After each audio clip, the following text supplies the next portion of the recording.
Hello বন্ধুরা, আজকে আমি একটা চিলি ভেজিটেবল পনির তোমাদের দেখাচ্ছি। তো দেখো, পনিরটাকে একটু লঙ্কা গুঁড়ো আর সামান্য নুন দিয়ে 10 মিনিট মতন ম্যারিনেট করে রাখবে। এদিকে 2 চামচ কর্নফ্লাওয়ার অল্প কাপেতে গুলে রাখতে হবে।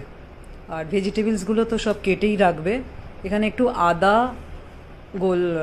রসুন আর কাঁচা লঙ্কা, ব্যাস 2 চামচ সাদা তেলেতে এটাকে দিয়ে একটু ফ্রাই করে নিচ্ছি। এটা ডায়াবেটিকরা খেতে পারবে। হ্যাঁ, কোনো মিষ্টি বা কিছু নেই। তো এই ভেজিটেবলগুলোকে ফ্রাই করে একটু নুন দিয়ে আমি চাপা দিয়ে দিলাম। আর আরেকটা প্যানে জাস্ট ব্রাশ করা তেলে এই ম্যারিনেটেড পনিরগুলো একটুখানি ভেজে রাখছি। দেখো, একটু ভাজা হয়ে গেল, আমি এটা অফ করে দিলাম। আর এদিকে ভেজিটেবলটা বয়েলড হয়ে আসতে আমি কর্নফ্লাওয়ারটা দিয়ে দিলাম, একটুখানি টমেটো কেচাপ আর একটুখানি তোমার